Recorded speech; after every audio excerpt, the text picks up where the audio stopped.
बिस्मिल्लाहिर्रहमानिर्रहीम।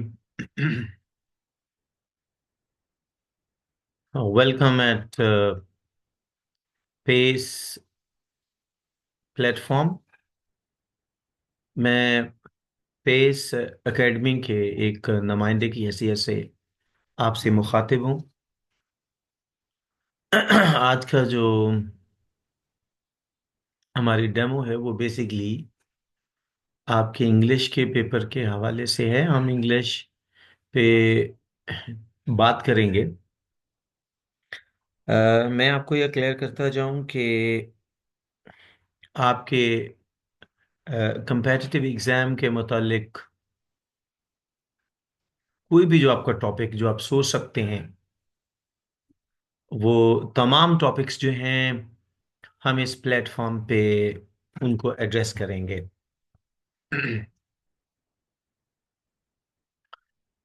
और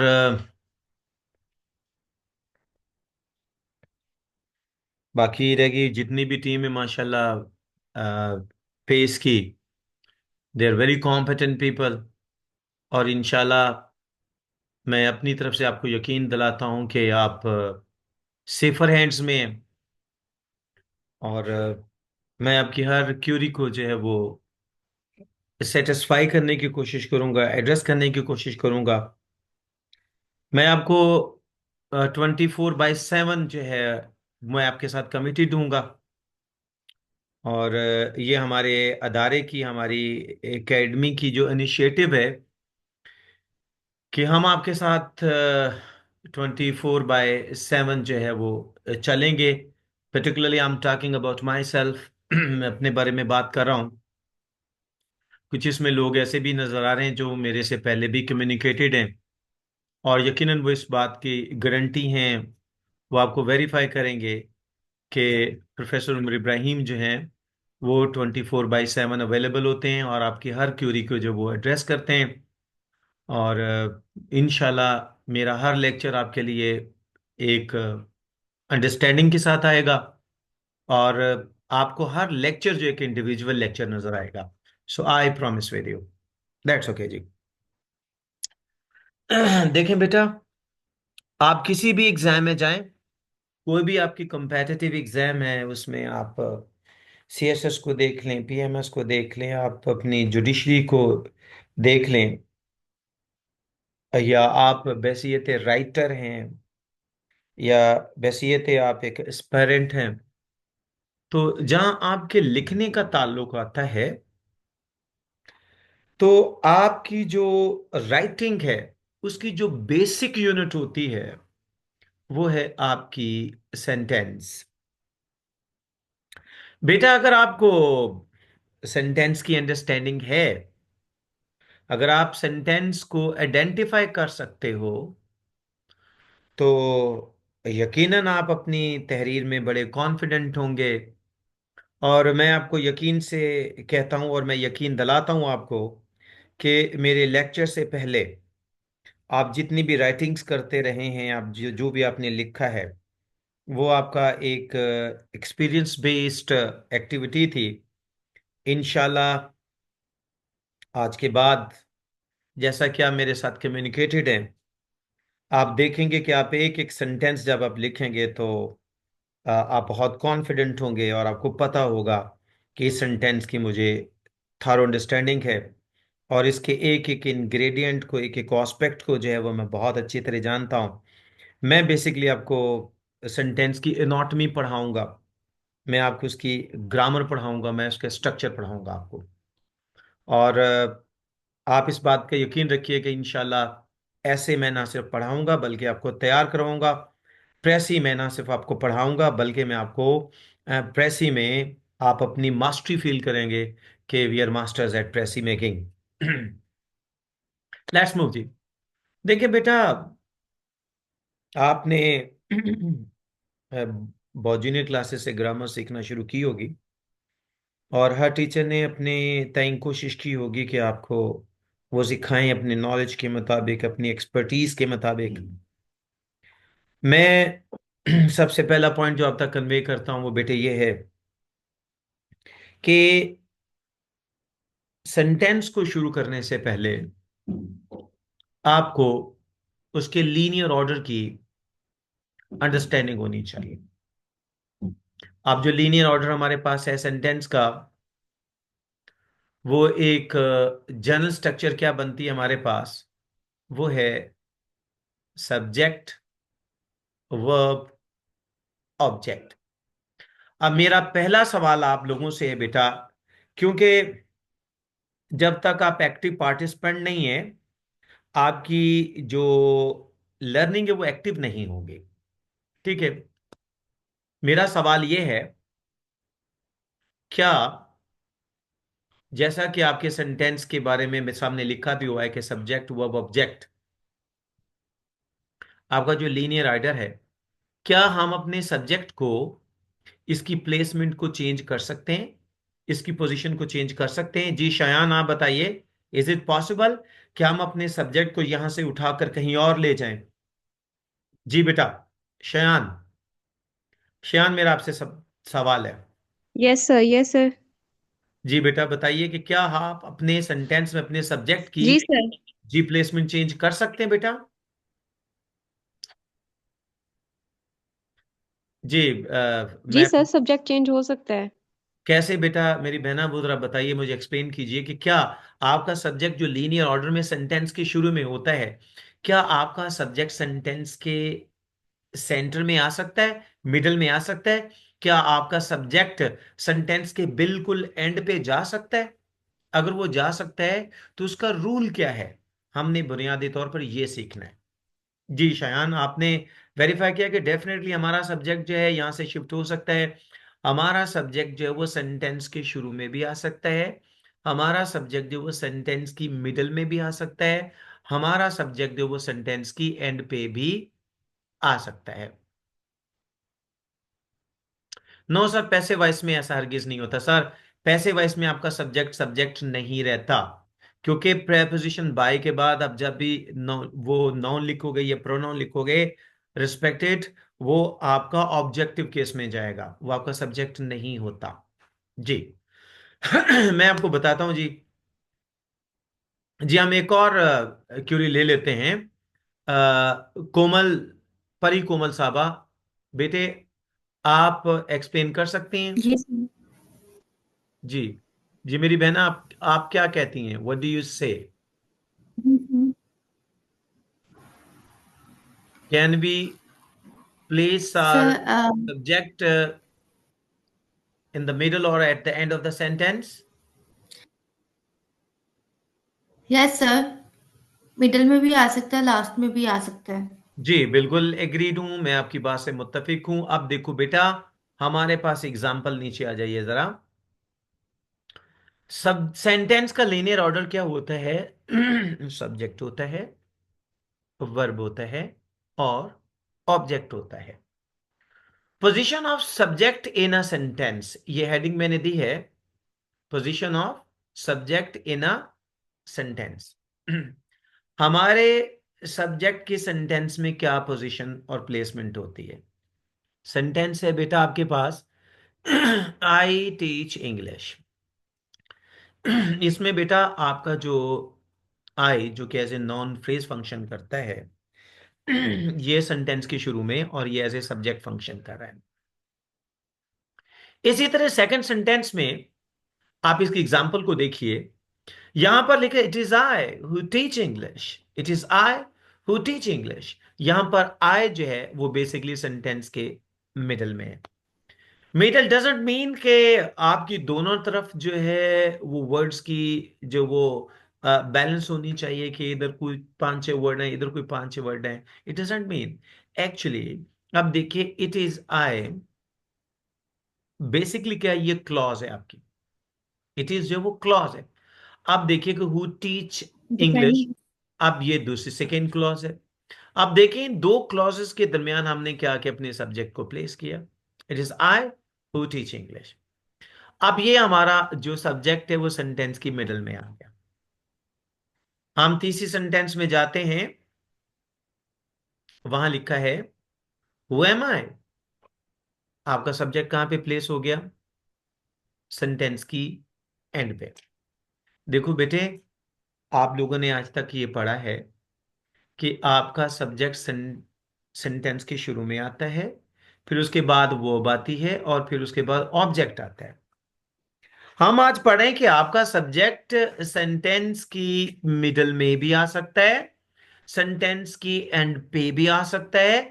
अब जो हमारा कंसर्न है वो ये है कि आया कि वो इंग्लिश ग्रामर का कौन सा रूल है जिस रूल की बेसिस पे हम अपने सब्जेक्ट को सेंटेंस की सेंटर में प्लेस करेंगे या सेंटेंस की एंड पे प्लेस करेंगे।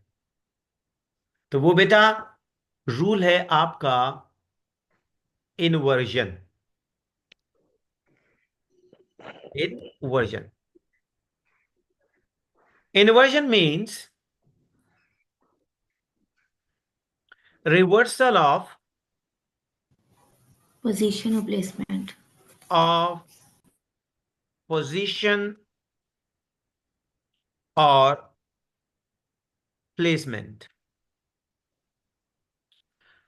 तो बेटा ये जो आपकी इन्वर्जन है इसकी बेसिकली 4 टाइप्स होती हैं। इसकी कितनी टाइप्स होती हैं? 4 टाइप्स होती हैं। आपकी इन्वर्जन बेटा एडवर्ब के साथ बनती है। आपकी इन्वर्जन बेटा एडवर्बियल के साथ बनती है। आपकी इन्वर्जन बेटा एडजेक्टिव के साथ बनती है। और आपकी इन्वर्जन जो है वो एडजेक्टिवल के साथ बनती है। बेसिकली आप सेंटेंस की जो इन्वर्जन है एडवर्ब के साथ करते हैं, एडवर्बियल के साथ करते हैं, एडजेक्टिव के साथ करते हैं, एडजेक्टिवल के साथ करते हैं। लेकिन जितने भी ये टर्मिनोलॉजी मैं बोल रहा हूं, जितने भी टर्म्स मैंने बोली हैं, बहुत से दोस्तों को, बच्चों को इस बात की अंडरस्टैंडिंग होगी कि बेसिकली एडवर्ब से क्या मुराद है, एडवर्बियल से क्या मुराद है, एडजेक्टिव से क्या मुराद है, एडजेक्टिवल से क्या मुराद है। बेटा ये जितनी भी वेरिएशन है ये बेसिकली किसी भी वर्ड के फंक्शनल और नॉन फंक्शनल होने में, ये बहरहाल मैं जरूर क्लियर करूंगा कि एडवर्ब क्या है, एडवर्बियल क्या है, एडजेक्टिव क्या है, एडजेक्टिवल क्या है। इसको हम देखते हैं। बेटा जो सबसे पहली चीज जो मैं आपसे डिस्कस करूंगा, क्योंकि मैंने आपको ये सिखाना है कि आपका सब्जेक्ट ग्रामर के किस रूल के तहत सेंटेंस की सेंटर में प्लेस होगा, या आपका सब्जेक्ट है वो ग्रामर के किस रूल के तहत सेंटेंस की एंड पे प्लेस होगा। तो वो पहला रूल बेटा वो है हमारी इन्वर्जन का। और इन्वर्जन किसकी? वो एडवर्ब की इन्वर्जन। एडवर्ब की इन्वर्जन में हम सीखेंगे एडवर्ब आएगा, आपका वर्ब भी आ सकता है, आपका हेल्पिंग वर्ब भी आ सकता है, आपका सब्जेक्ट आएगा। ये बेसिकली आपकी इन्वर्जन है। उसके बाद बेटा आपका ऑब्जेक्ट भी आ सकता है। उसके बाद आपका ऑब्जेक्ट भी आ सकता है। और सम टाइम ऐसा नहीं भी होता। वो तो जाहिर है जब हम इसकी डिटेल में जाएंगे तो definitely I will explain you every bit. बेटा पहली एग्जांपल जो मेरे पास है इन्वर्जन की, मैंने कहा एडवर्ब से इन्वर्जन करनी है। क्या होगा, हमारा जो एडवर्ब है वो सेंटेंस के शुरू में आ जाएगा। उसके बाद आप वर्ब या हेल्पिंग वर्ब लिखेंगे। उसके बाद आप सब्जेक्ट लिखेंगे। और अगर ऑब्जेक्ट रिक्वायर्ड है तो उसके बाद आप ऑब्जेक्ट भी लिख सकते हैं। उसके बाद आप ऑब्जेक्ट भी लिख सकते हैं। बहरहाल जो ये 3 बेसिक एलिमेंट्स होते हैं इन्वर्जन में, जिनको हमने अपने माइंड में रखना है, जिनको हमने फंक्शनल करना है। मिसाल के तौर पे बेटे आपके पास सेंटेंस है, सेंटेंस आपके पास है दबस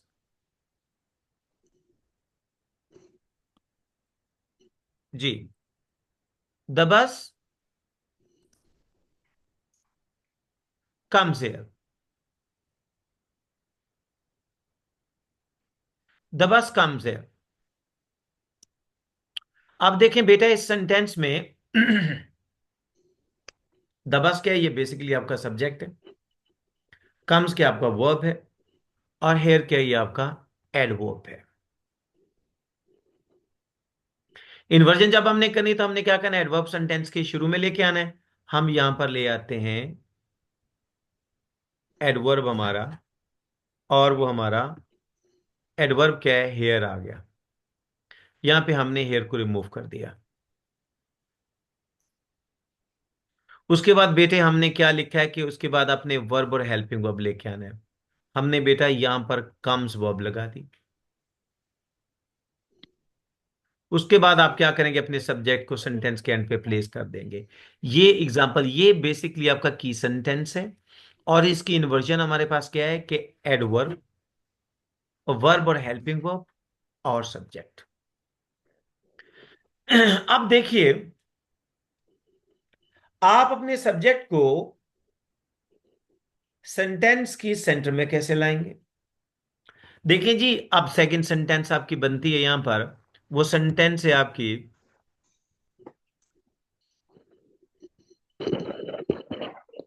it comes here. It comes here. आपका सब्जेक्ट यहां पर क्या है, आपका सब्जेक्ट है इट। आपका सब्जेक्ट है इट। वर्ब आपका क्या है, कम्स। हेयर के आपका एडवर्ब। और इन्वर्जन कहते हैं कि एडवर्ब को सेंटेंस की शुरू में लाइए। हम हेयर को ले आए। उसके बाद अगर आपका प्रोनाउन है तो वो हमेशा एडवर्ब के बाद और वर्ब से पहले यूज होगा। बेटा यहां पे देखिएगा, यहां पे द बस को मैंने वर्ब के बाद यूज किया, लेकिन मैंने जो प्रोनाउन यूज किए बस के लिए वो मैंने इट यूज किया, और इट को मैंने वर्ब से पहले यूज किया। ग्रामर ये कहती है कि अगर आप नाउन के साथ इन्वर्जन करते हो तो आपका जो नाउन है वो वर्ब और हेल्पिंग वर्ब के बाद प्लेस होगा, और अगर आपका प्रोनाउन है तो वो आपकी वर्ब और हेल्पिंग वर्ब से पहले प्लेस हो जाएगा। पर्टिकुलरली वो वर्ब से पहले प्लेस होगा, हेल्पिंग वर्ब तो डेफिनेटली वो वहां पे जाएगा। अब देखो, यहां पर हमने बस के लिए इट की प्रोनाउन यूज की, क्योंकि ये प्रोनाउन है, ये कहां पे प्लेस होगा, इसने वर्ब से पहले प्लेस होना। एक और एग्जांपल बेटा मैं आपको देता हूं। अब देखिए, अब आप तमाम बच्चे आसानी से इस इन्वर्जन को कर लेंगे। एग्जांपल है आपके पास, 40 students are there in the class. बेटा आपके पास सब्जेक्ट आपका क्या, 40 स्टूडेंट्स। आपका वर्ब क्या है, वर्ब फ्रेज क्या है, वो आपका आर। देयर क्या है, ये आपका एडवर्ब। एडवर्ब। और इन द क्लास क्या है, ये आपका प्रेपोजिशनल फ्रेज है। एक्चुअली ये फंक्शन क्या कर रहा है, एडवर्ब, क्योंकि ये फंक्शनल है यहां पर। अगर ये फंक्शनल है तो ये एडवर्ब हो ही नहीं सकता, ये एडवर्बियल है। देखें, ये बात मैं बाद में क्लियर करूंगा, क्योंकि हमारा ये टॉपिक ही नहीं है कि हमने इसको क्लियर करना। बेसिकली मेरी जो जो टॉपिक है, जो मेरी डिस्कशन है, उसकी बेसिस क्या है कि मैंने आपको प्लेसमेंट ऑफ सब्जेक्ट बतानी है कि सेंटेंस की शुरू में आपकी सब्जेक्ट कब आती है, सेंटेंस की मिडल में कब आती है, और सेंटेंस के एंड पे आपकी सब्जेक्ट कैसे प्लेस होती है। जब बेटा हम इसकी इन्वर्जन करेंगे तो इसकी इन्वर्जन कैसे होगी जी। कोमल आप जरा इसकी इन्वर्जन कीजिए। इन्वर्जन कैसे करोगे बेटे, एडवर्ब अपना उठाइए यहां से। Yes sir, there are. एक मिनट, थोड़ा सा रिलैक्स। देयर आर जी, 40 स्टूडेंट्स। 40 स्टूडेंट्स। स्टूडेंट्स। आप यहां पे इसी फ्रेज को देख लीजिए, इसी क्लॉज को देख लीजिए। सेंटेंस के शुरू में क्या आ गया इन्वर्जन में, आपका एडवर्ब आ गया। उसके बाद जी आपका सर। वर्ब और हेल्पिंग वर्ब आ गया। उसके बाद आपका सब्जेक्ट आ गया। क्योंकि आपकी जो प्रेपोजिशन फ्रेज है वो एडिशनल थी इसमें, तो हम इसको एंड पे ही प्लेस करेंगे। ये आपका एडवर्बियल फ्रेज आ गया, ये आपका एडवर्बियल ऑब्जेक्ट आ गया। एडवर्बिक प्रेपोजिशनल फ्रेज के लिए, listen to me please respected students, ये जो आपकी प्रेपोजिशनल फ्रेज के लिए एडवर्बियल ऑब्जेक्ट की जो वर्ड ग्रामर लिख रही है, वो बेसिकली, अगर आप में से किसी बच्चे ने हाई स्कूल इंग्लिश ग्रामर पढ़ी है रैन एंड मार्टन की, तो बेसिकली रैन एंड मार्टन क्या कर रहा है, वो प्रेपोजिशनल फ्रेज को एडवर्बियल ऑब्जेक्ट का नाम दे रहा है। इज क्लियर जी, दैट्स क्लियर।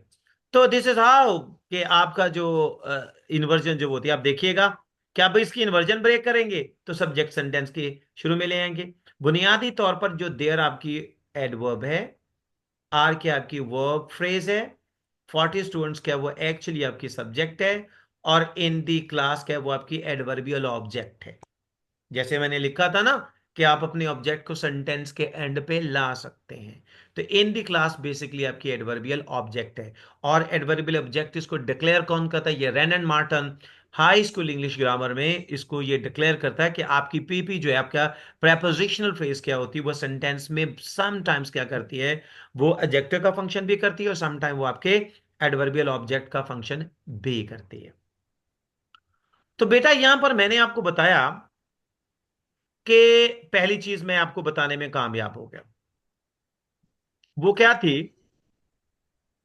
वो थी कि आपका सब्जेक्ट सेंटेंस के शुरू में भी आता है, आपका सब्जेक्ट सेंटेंस की मिडल में भी आता है, आपका सब्जेक्ट सेंटेंस की एंड पे भी आता है। Is it clear? अब मेरा दूसरा सवाल है, बहुत देखिए मुझे यकीन है कि बहुत से बच्चे एक जैसा जवाब देंगे। अब मेरा आपसे ये सवाल ये है कि how many forms of verbs are there, कि वर्ब की कितनी फॉर्म होती हैं? और यकीनन इसका जवाब तमाम बच्चे कुछ सिमिलर देंगे, कुछ मुख्तलिफ देंगे। बेटा मैं आप खुद ही इसका आंसर कर देता हूं, एक चीज ध्यान में रखिएगा। वर्ब आपका जिस शक्ल में भी यूज होता है वो उसकी फॉर्म होती है। बेसिकली वर्ब फॉर्म क्या है? वर्ब की गर्दान होती है बुनियादी तौर पर। अगर आपका वर्ब डिफरेंट 10 फॉर्म्स में यूज हुआ तो उसकी 10 फॉर्म है। लेकिन हम क्या करने जा रहे हैं? हम क्या करने जा रहे हैं? मैं आपको सिखाऊंगा कि हम उनमें से जितनी भी फॉर्म्स हैं, हम उनमें से वर्ब की 5 फॉर्म को डिस्कस करेंगे। हम वर्ब की 5 फॉर्म को डिस्कस करेंगे।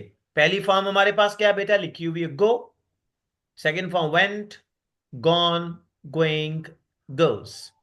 Do, did, done, doing, does. Have, had, having, has. अब बेटा बुनियादी तौर पर ये जो 5 फॉर्म मैंने आपको बताई हैं, ये आपको सिखाने का, आपको बताने का एक मकसद है। मकसद क्या? अब हम उसकी तरफ चलते हैं। बेटा जिस तरह आप नाउन की सिंगुलर और प्लूरल बनाते हैं ना, देखें नाउन की दो तरह से सिंगुलर प्लूरल बनती हैं। एक, जब नाउन अपनी रेगुलर फॉर्म में हो। दूसरी, जब आपका नाउन अपनी इरेगुलर फॉर्म में हो। नाउन की बुनियादी तौर पर दो फॉर्म्स होती हैं।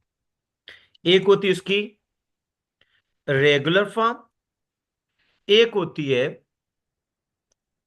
उसकी इरेगुलर फॉर्म। अब देखें बेटा, जब हम नाउन की रेगुलर फॉर्म की बात करते हैं ना, तो बेसिकली हम ये कहते हैं कि आप अपने नाउन के साथ एस और ई एस की एडिशन करके उसका नाउन बना सकते हैं, उसका प्लूरल बना सकते हैं। जैसे बॉय से बॉयज आ गया।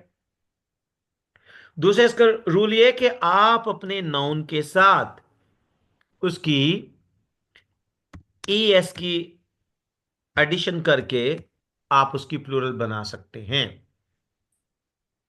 सेकंड जो फॉर्म आ जाती है वो आपके नाउन की, वो है इरेगुलर फॉर्म।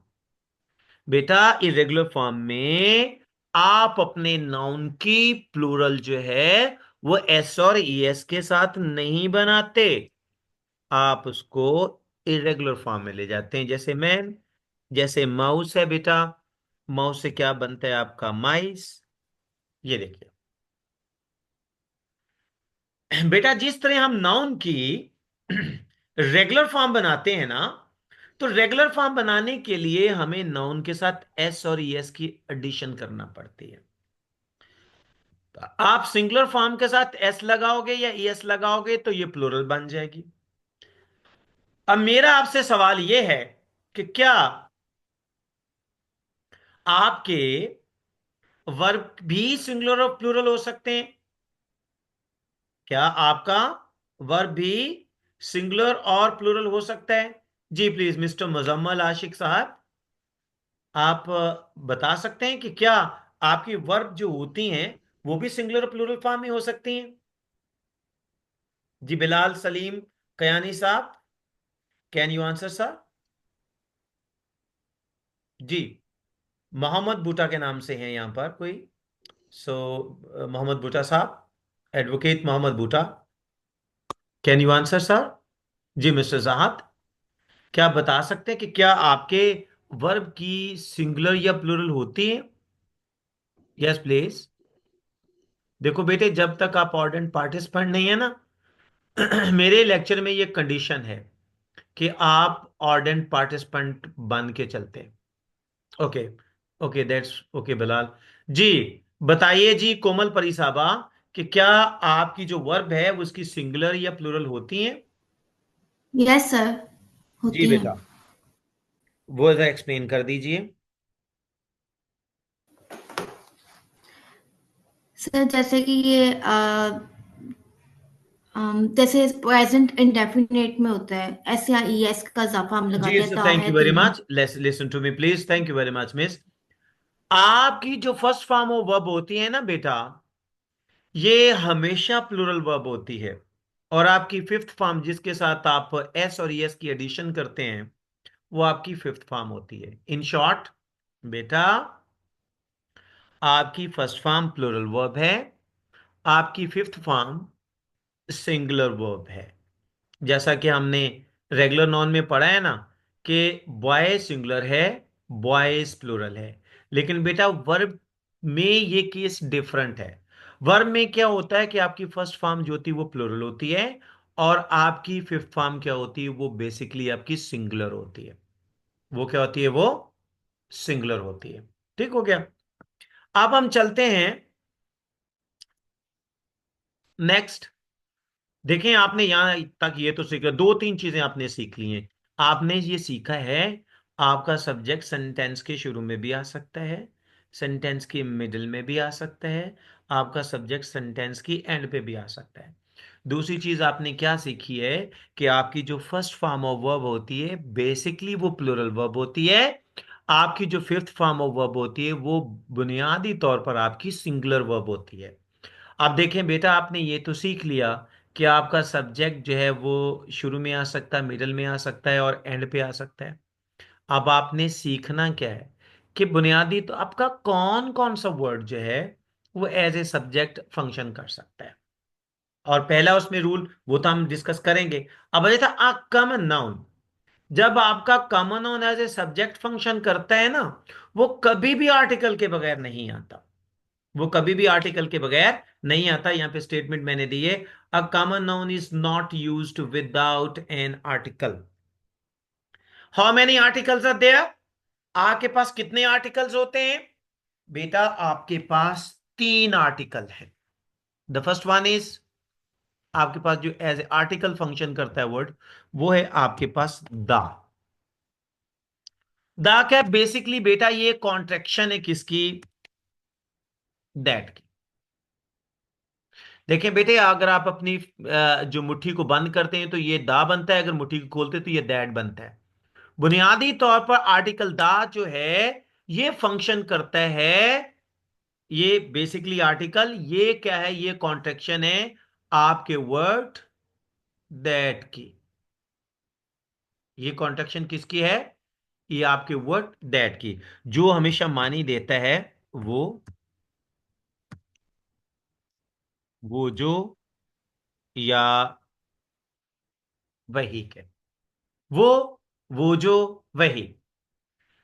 यानी ये सिंगल आउट करता है, पॉइंट आउट करता है, किसी की तरफ इशारा करता है, किसी की तरफ उंगली उठाता है। इसको बोलते हैं डेफिनेट आर्टिकल। क्या बोलते हैं? Definite article.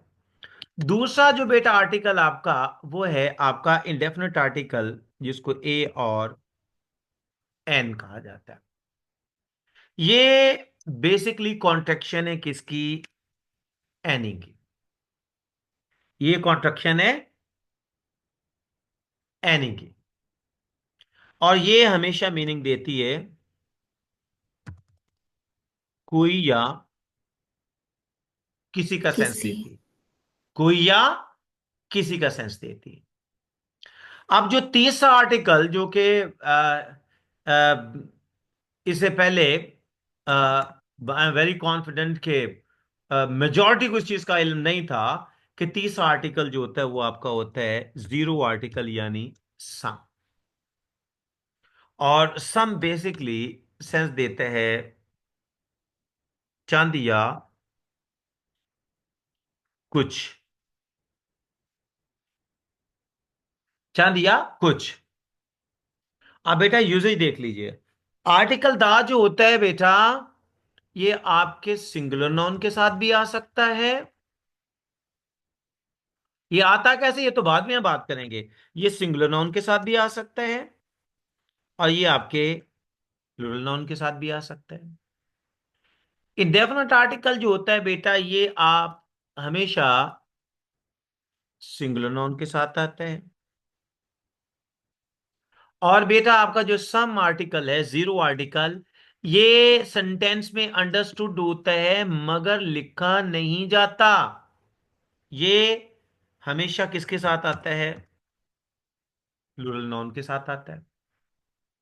आर्टिकल दा सिंगुलर के साथ भी आ सकता है, प्लूरल के साथ भी आ सकता है। इंडेफिनिट आर्टिकल ए और एन जो हमेशा सिंगुलर नाउन के साथ आता है। सम आर्टिकल हमेशा प्लूरल नाउन के साथ आता है। सम आर्टिकल की क्वालिटी क्या है? ये सेंटेंस में अंडरस्टूड होता है मगर लिखा नहीं जाता। अगर आप लोग रन आउट होते हैं तो आपने रीजॉइनिंग में जाना है, प्लीज आप इस बात का ख्याल रखिएगा। हम 1.5 मिनट के बाद रन आउट हो जाएंगे, आपने दोबारा रीजॉइन करना है इसको जी। आप जरा इसका यूजेज में बता दो सेंटेंस में। आप इस सेंटेंस को कैसे अप्रोच करेंगे आप इस आर्टिकल के। अब देखिए, सेंटेंस आपके पास है, I saw a snake. I saw a snake, इसका मतलब ये हरगिज नहीं कि मैंने एक सांप देखा। इसका मतलब है कि मैंने कोई सांप देखा।